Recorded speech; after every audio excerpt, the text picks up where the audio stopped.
Alright, so you loaded into Arcane Lineage, beat the tutorial, and you don't really know what you're doing exactly. That's why you're here at this starter guide. I got y'all with all the base mechanics of the game, like what you need to know as a starter, as a starting player. And the first thing you want to do after you beat that tutorial is you want to go out of the city and just wipe. You just want to die 3 times and just wipe your character. That's the first thing you're going to want to do. Alright, so after you go out of the city and enter the forest, you are no longer in the city's safe zone and encounters will begin. My best advice to die the quickest is to just meditate, because you take more damage when you meditate and gain an energy. But you want to die 3 times. Dying 3 times is how you wipe in this game, which means you will lose all your progress if you do wipe. But there's a reason for it. Let's just cut to me dying 3 times.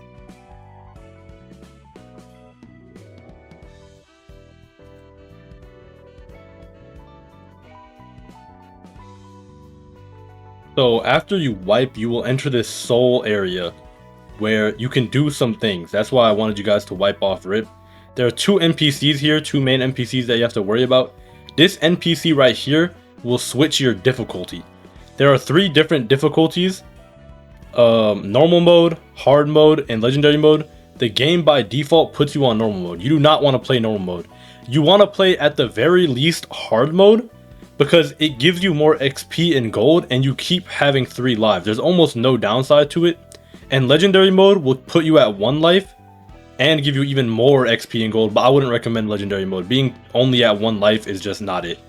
Over here, we have this NPC right here who has race reroll chances. You can talk to him. There will be race reroll chances right here. I will link the Trello in the description if you guys want to check out what each and every race does.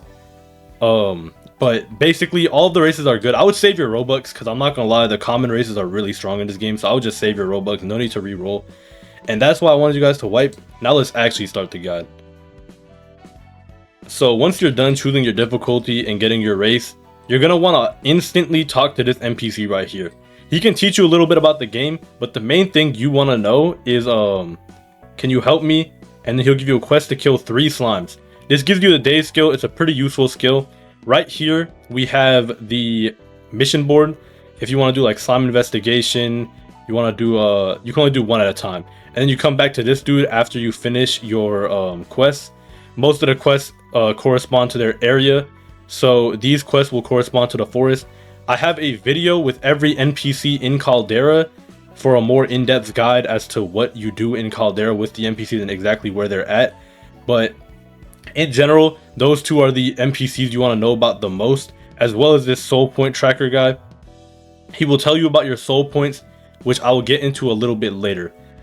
I will link that NPC video in the description. Also over here, just you really want to grab this real quick. He should have a hamster head, but he doesn't right now. You want to get the Mater's Encyclopedia. Essentially what the Mater's Encyclopedia does is every time you kill a monster, get some gears, get some potions, you can come back in here and read what they do and how to get them once again if you forgot about it.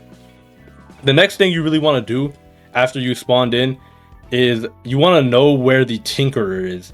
The Tinkerer is right over here from spawn. You just want to go out front and you will be at the Tinker, which is a little cash coin icon. I will throw up a map of every NPC on screen made by my goat Yume. A huge shout out to her.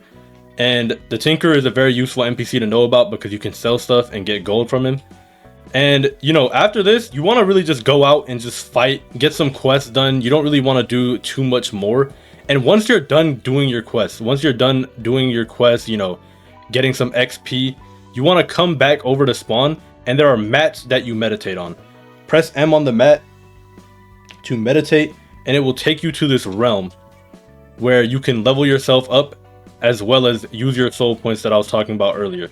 So over here is the level up area. When you have enough when you have enough essence, you will be able to level up. And yeah, you like use your essence as currency to level up essentially. Each stat does something different. Strength is strength. you know, you just do more strength scaling with your weapons. Everything scales differently as well. You know, just had to add that in there. Arcane is mainly for mage. Endurance gives you HP. Luck gives you crit damage as well as crit chance.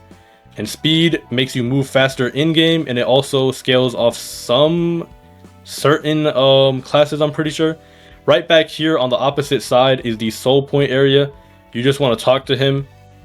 And when you have soul points, the way you get soul points, you can use that soul point tracker that I showed you earlier. But there's several different ways to get soul points, including doing classes, getting classes, and doing different activities. When talking to this guy, you want to just say interlink. And once you interlink, he'll put up these soul point paths.